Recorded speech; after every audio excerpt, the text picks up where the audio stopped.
Alhamdulillahi kafa wassalatu wassalamu ala nabiyil mustafa wa ala alihi ahli sidqi wal wafa.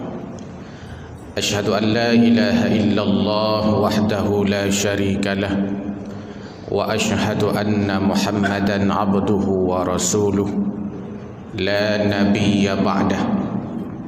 Allahumma salli ala sayyidina Muhammad wa ala alihi wa sahbihi wa sallim tasliman katsira. Allahumma subhanaka la ilma lana illa ma 'allamtana innaka antal alimul hakim. Rabbana zidna ilma warzuqna fahma. Rabbi shrah li sadri wa yassir li amri wahlul 'uqdatam min lisani yafqahu qawli birahmatika ya arhamar rahimin. Untayan syukur kita persembahkan kehadirat Allah Subhanahu wa taala.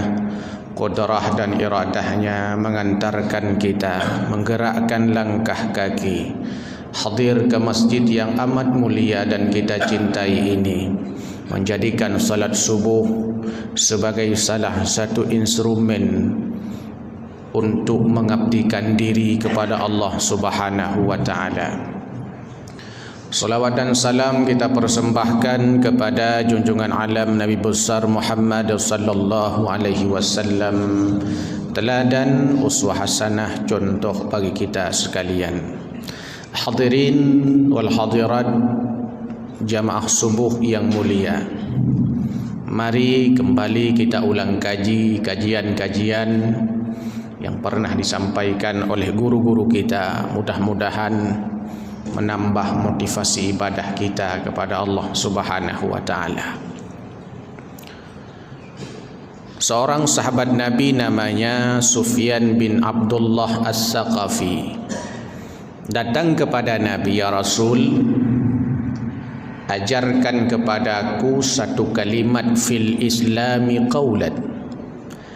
Ajarkan kepadaku ya Rasul satu kalimat dalam Islam, bila aku telah bertanya dan engkau telah menjawabnya, maka aku tidak akan bertanya selain daripada itu.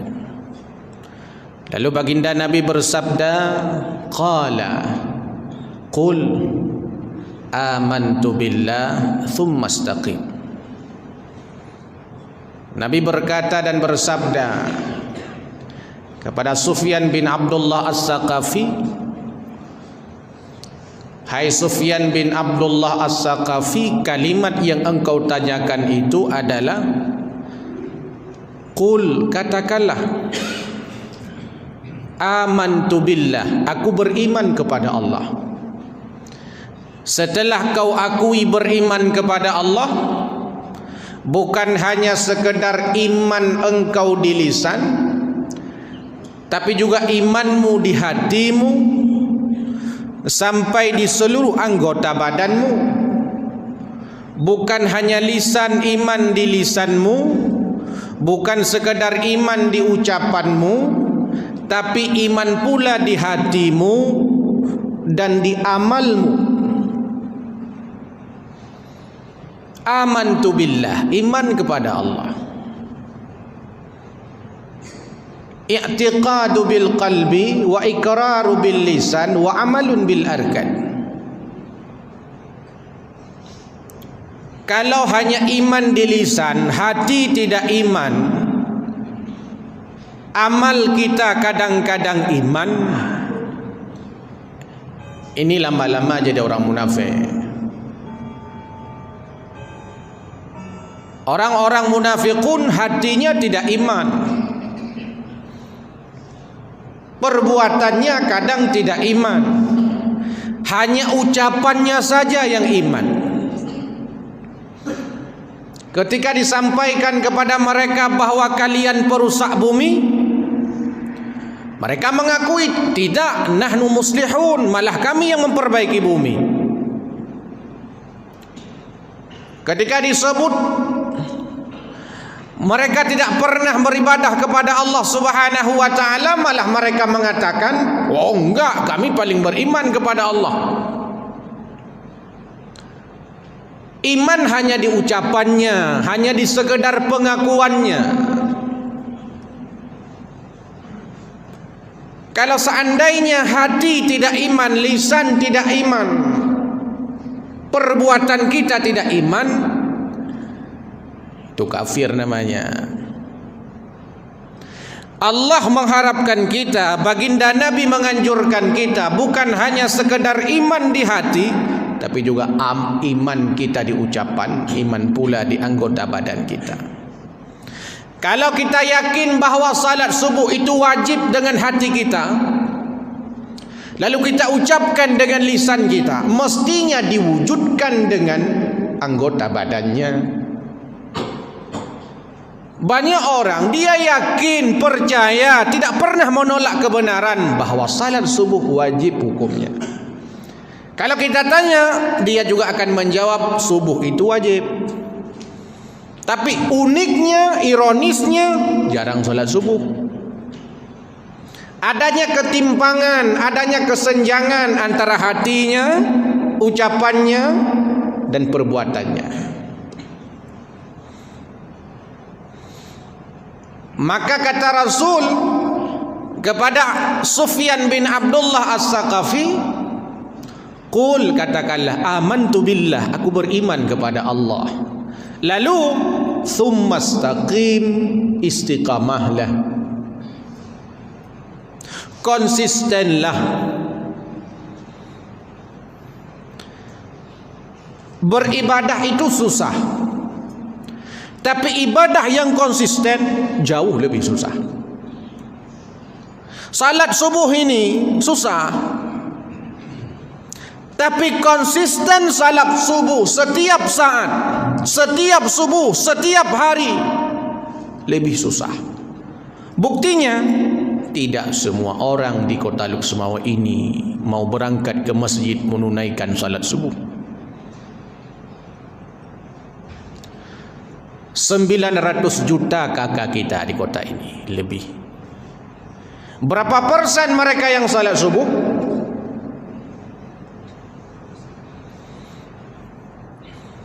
Salah satu kota di Aceh yang paling banyak perguruan tingginya Luksemawe.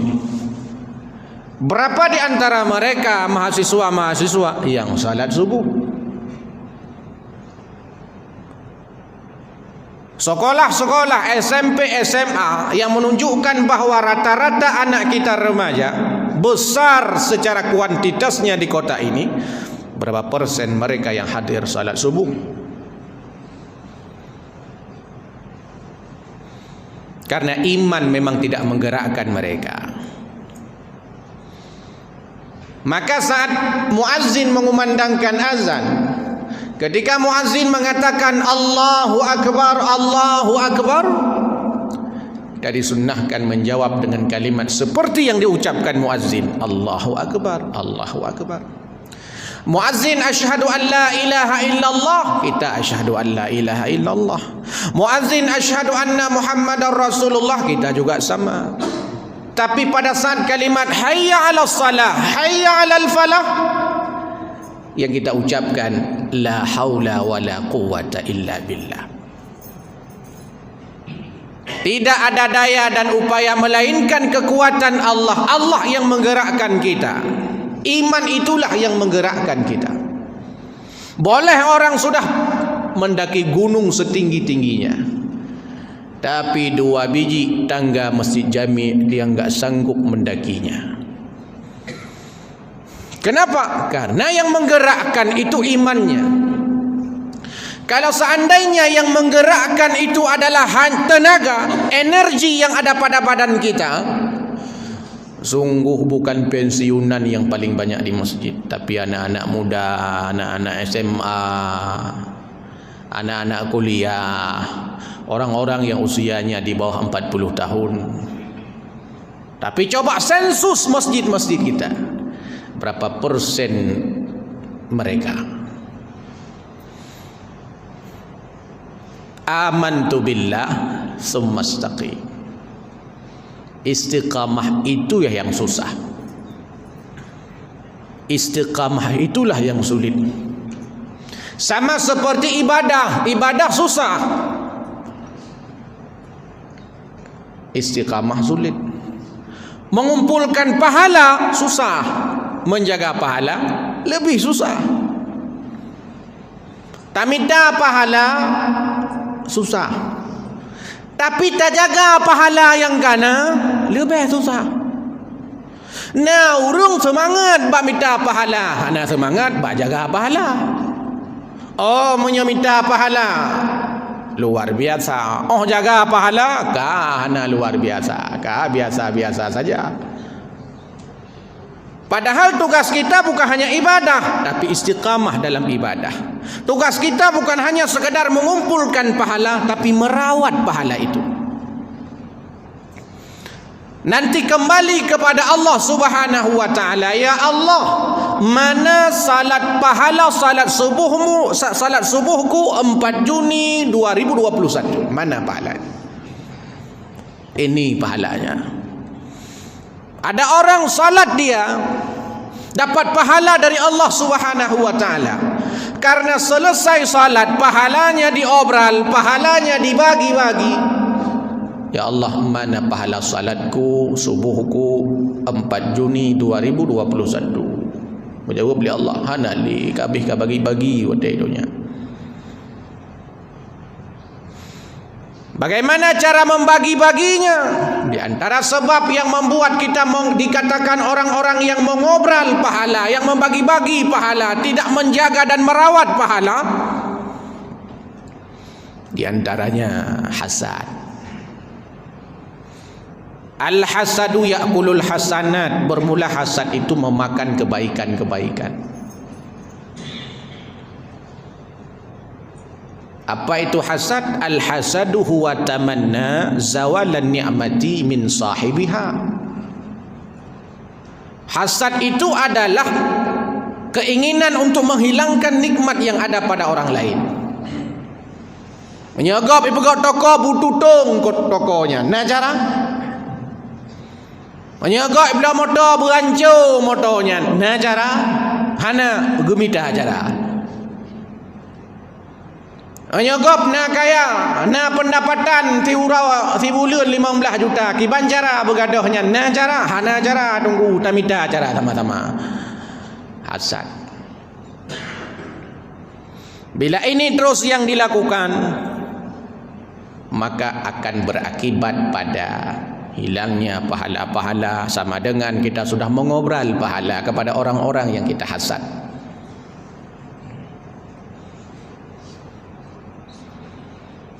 Dalam konteks sedekah, sering menyebut-nyebutnya, sering menghina orang-orang yang kita beri. Maka kata Allah, ya ayyuhalladzina amanu la tubtilu sadaqatikum bil manni wal adza. Hai manusia beriman, jangan batalkan pahala kalian, jangan obral pahala kalian, jangan bagi-bagi pahala kalian, pahala sedekah kalian dengan cara bil manni wal adza, dengan cara menghina si penerima sedekah, dengan cara menyebut-nyebut sedekah. Pegah bagop dengan pebanggadraw, pegadraw ko jampuk. Pegah bagopnya itu yang legap hai dengku. Nah nama sedekah hai dona bunuh.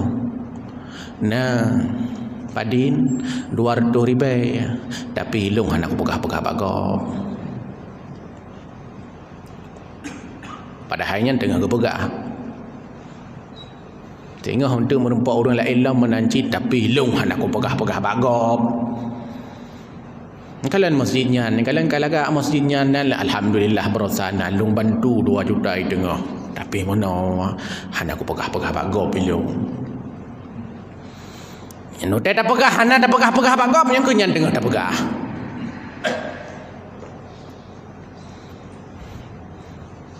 Atau menyakiti hati si penerima, sakit hati. Nah, minta sedekah sampai tanya, sedekah bacut. Katakanlah ada orangnya, oh man mudah dah dengan mandang. Lebih mudah maklum daripada agaknya. Oh ma mudah dah agak, oh ma teh ada ke badan macam minta sedekah. Tapi sedekah aja. terkah juk mari bayar tapi tidak ke juk gukun kan dah terkah lihai tapi hati-hati kaya maya luat adalah dom menojok bidan kun masalah jadi persoalan. Atau hidup kita di dunia senang mencela, menghibah, memfitnah orang. Inilah yang sering disampaikan oleh guru-guru kita sebagai orang-orang yang al-muflis, bangkrut. Sering pengajian isinya tentang tema ini. Ketika baginda Nabi bertanya kepada para sahabat, "Atadaruna 'alil muflis?" Tahukah kamu siapa orang-orang bangkrut itu? Kata para sahabat, "Al-muflisu la dirham lahu wala mata." Orang bangkrut, orang yang tidak punya uang, tidak punya harta benda. Kata sahabat, kata Nabi, bukan. Orang bangkrut yang sebenarnya mayati yaumal qiyamah bisalatin wa siyamin wa zakatin. Orang bangkrut adalah orang yang pada hari kiamat membawa pahala puasanya, zakatnya, hajinya, salatnya, infak, sedekahnya. Di sisi lain membawa dosa-dosa sosial, menghina orang, mencaci orang, memaki, menghibah, memfitnah. Orang-orang yang pernah kita fitnah, kita ghibah, kita caci maki, kita hina, lapor kepada Allah, "Ya Allah, aku tidak rela hamba-Mu itu masuk surga. Di dunia dia pernah mengfitnah saya. Gara-gara fitnahnya ya Allah, saya dikucilkan masyarakat. Gara-gara fitnahnya ya Allah, saya diusir keluarga. Gara-gara fitnahnya ya Allah, hilang profesi saya. Ya Allah, aku tidak rela hamba itu masuk surga walaupun ibadahnya banyak." Nyan yang yodoh. Maka dia saya akan meninggal orang tikana tunggu-tunggu imung ke bedah gak pegah. Bila ada dosa-dosa orangnya nak pemaaf, bukan nak pemaaf, gak ada jauh utara raya. Yang keurinan tak kaya dengar-dengarnya pemaaf. Ipak orang-orang yang pernah takun yang hendak dapat hendak kerja kena. Inilah bahaya dosa-dosa sosial. Payah tak merempak langsung dia lah kemah. Maka sebelum terjadi mestinya kita tinggalkan. Kalau enggak orang akan protes. Hingga diberikan kompensasi pahala semayang subuh per Juni 2020 cok ke kata. Hidupnya tapi fitnah ada. Nah Allah manusia ya Allah, ilung saban lagi gaji, naik fitnah gaji saban persis ya Allah. Rela long hambanya tamang syurga ya Allah. Memang ibadah le kan ya Allah. Salat jemaah sabi-sabi ya Allah. Mu sedekah mutalab-talab ya Allah. Tapi long harela ya Allah. Pahala sembahyang subuh le Juni juk ko ganyan. Watai kalian Umar bagi hanali pahala. Kacok pahala 2 Juni berarti. Menanlah kira-kira sampai habis pahala-pahala yang lain. Mantangna manusia yang lapor kepada Allah, "Ya Allah, nyo manusia nyo ke nyo ya Allah. Watai muka ya Allah." Mame. Watai melikut lagi burung 7 ya Allah. Ikun gelung, pegah gelung, mono model, dumpui pegah malang ngelulung ngon ya Allah. Tapi watai muka lah gak ni. Mame watai muka. Long harela ya Allah, long tuntut pembalasan ya Allah. Inilah tempat mencari keadilan ya Allah. Di dunia banyak pengadilan tapi sulit mencari keadilan. Di sinilah tempat mencari keadilan yang sesungguhnya. Diberikan kompensasi dosa-dosa yang nabak manusia-manusia yang pernah terfitnah, teribah, tercaci, termaki, kahina. Joklah ke katanya habis tanya pahala musalab-salab tak ibadah umur 70 tahun, 50 tahun, 60 tahun, 40 tahun. Habis pahala tak bagi-bagi baju tepuk. Oh tak laki Allah tengah kahanali. Ini yang patut kita muhasabah. Ini yang patut kita renungkan. Karena tugas kita bukan hanya sekedar mengumpulkan pahala, tapi juga menjaga pahala. Manfaat habis pahalanya. Biasa aja pahala habis. Bak kedai kopi. Kau hanya jawab kedai kopi. Bak kedai kopi le urang habis pahala. Bak teras masjid. Letak baju hubu. Tertera baju hubu. Tapi kan masih jamin di kampung long ini. Palam ikan tu di. Hai rumah dengan perumah tu. Sebab bagian pegah kegap ci lemak aje. Lemak lagi orang baju hubu nah. Baju hubu tamah kongkol dalam yang nasi kami musalop-salop tamah hati mangan memang. Kan murung biasa mutungku pi hawa ke. Lemak memang katanya haji. Karena lemaknya ke maka galak ada pegah-pegah tapi. Hadirin yang berbahagia, Inilah pesan baginda Nabi kepada Abdullah Sufyan bin Abdullah As-Saqafi. Amantu billah summa istaqim. Mari kita kumpulkan pahala, mari kita jaga pahala. Karena masuk surga nanti tambang surga yang tu macam-macam urung tambang surga. Ada orang masuk surga jalur tanpa hisab, para nabi, orang-orang yang sudah dijamin masuk surga, sahabat Abu Bakar, Umar, Utsman, Ali, orang-orang sudah nyen tanpa hisab tambang surga. Hana le timang-timang. Lagi tanya jak bak syarat, tajak apa jak impreh bak syarat yang mekat wah tomat syarat. Apa ni 3 kilo? 3 kilo ada mau pucuk juga deh. Kira-kira mana? Bak syarat aja. Orang-orang mati syahid nyen tanpa hisab. Tapi ada orang-orang yang nanti amalnya ditimbang. Yang katanya rata-rata. Fa amma man saqulat mawazinuh fa huwa fi 'ishatir radiyah wa amma man khaffat mawazinuh fa ummuhu hawiyah. Ditimbang. Mana lebih banyak kebaikannya daripada keburukan? Masuk surga kau. Lebih banyak mana? Keburukannya daripada kebaikan? Kau masuk neraka. Ditimbang. Yang kenya oleh amai imam kabeh dah bagi-bagi bunuh ke panjara dah timang. Hana pun timang litho. Bisa saja orang masuk surga itu gara-gara rahmat Allah. Amalnya tidak banyak tapi mendatangkan rahmat Allah. Ada orang kejahatannya tidak banyak tapi kejahatan itu mendatangkan murka Allah. Yang biar. Pernah kan kita baca kisah dalam Riyadhus Shalihin dinukil oleh Imam Nawawi, juga dalam Arba'in An-Nawawinya. Seorang pemuda sudah membunuh orang 99 orang. Tikurung draw ke kepoh. Kan populer sekali itu riwayat itu. 99 orang sudah dibunuh. Datang kepada ustaz. Ustaz, kibanjara elong nyo ketajai nyo dosa. Ampun dosa. Kurung draw ke kepoh. Oh man ketajai ke? Ampun. Ampun ketakat ustaz-ustaznya juga. Kau tegur-tegur ustaz-ustaznya engkau serutu. Tapi diampuni oleh Allah Subhanahu wa taala, padahal ibadah belum hamba ini. Tapi keinginan untuk bertaubat kepada Allah menyebabkan orang ini mendapatkan rahmat Allah Subhanahu wa taala. Pernah kita baca juga sejarah seorang pezina kan? Burung pezina. Haibut memang pezina, bak KTP tulis pezina. Nyamban pekerjaan katanya. Pekerjaan pezina. Hanya gara-gara melihat seekor anjing yang lidahnya sudah menjulur keluar. Anjing itu kehausan, diambil terompah sepatunya, turun dia ke bawah lembah. Cari air di padang pasir beda dengan cari air di Masjid Jami'. Turun dia ke lembah, ambil air dengan terompahnya ke atas, kasih anjing. Injil lihat saya. Sebab perempuan pezina ini mendapatkan rahmat Allah. Kalian kan teh mangat minta. Saya na saya bi iya kabi. Maka ji mono ji menyana saya ji lidah keluar ya. Nyambe tak ceruk.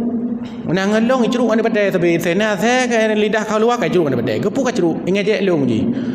Kau ingat je ji memang laganya anti puas saya. Bahkan Quran menyebut anjing itu diumpamakan dengan orang yang tidak puas dengan dunia. Sebab karakter anjing kata Quran, menurut perspektif Quran, kenyang lidahnya menjulur keluar, lapar juga lidahnya menjulur keluar. Haus dia, kenyang dia, lidahnya tidak menjulur keluar. Hantro-tro ngendunya. Pernah juga kita lihat satu sejarah riwayat juga ahli ibadah. Kalau bahasa kita rajin salat subuh, puasa, zakat, haji semua. Gara-gara mengurung seekor kucing. Tidak dikasih makan kucing itu. Mati kucing. Sebab datang murka Allah kepada orang ini. Ibadah le abid ahli ibadah mengurung seekor kucing tidak dikasih makan. Sebab datang murka Allah. Maka saya sering sampaikan kepada pecinta burung. Burung galak pelihara cicim. Itanyo tak pelihara cicim. Di dalam sangkar, sangkarnya kecil, burung beo di dalam, jomblo seumur hidup. Tinggal kalau orang belajar mah, ikut. Tiung tak apa dalam mana? Nyan tiung baganya kasih peloton kah? Ini kawin hana tiungnya. Tidrawai. Itanya. Padahal binatang dia punya syahwat yang mesti disalurkan. Tajak lagi tanya tak kurang lam cindra. But otai bengah. Cindra ubud, sangkarnya kecil. Mestinya kalau kita mau pelihara burung, bikin sangkar yang besar, kasih pasangan. Bikin sangkar yang besarnya, nah urur lagi yang ada urur kaya. Bikin sangkar yang besar, kasih pasangan beo. Bikin sangkar yang besar, sebesar rumah kita.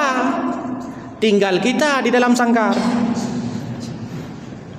Ya kahai dah dua cit. Ya, tanya menyetiong dah yu dua tar giliran dua tanya lam cindranya kahai dah dua. Ci tanya ikurungnya urus lam penjara lalu mah. Protes li kadang-kadang kalau tidak kalau bapak di Jakartanya rumah nampaknya enggak ada tempat menyalurkan nafsu seksual. Bagaimana kalau ada semacam kamar yang dibuat ni kat habisnya dah kalau mbak berita ada dasar bagian lepas Nyan manusia perintun kairon dalam penyerahan. Leh boleh dengar baru. Leh boleh dengar kai fikir le. Man tiung kat pelotun lah jenderal pak.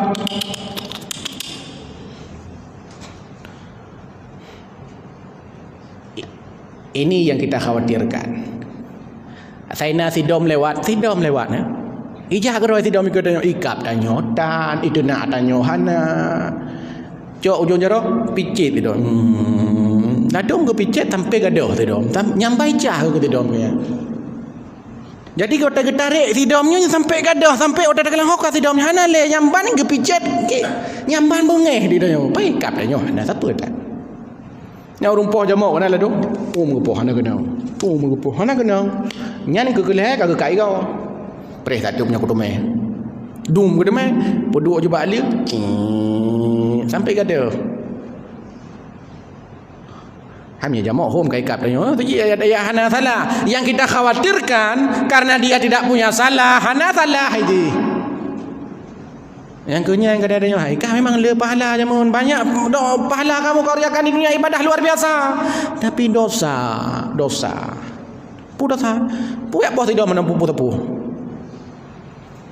hai muno ka jajai ke long ai ko ulung ya jajai ke long hai pu jajai ke rai mendak tepu bomo yo hai bomo Allah man iji tau makhluk Allah mai kah makhluk Allah ji mam nyadrau ke cupil le tidong ke ban kayaknya apa gak mana juga artinya begitu bahaya.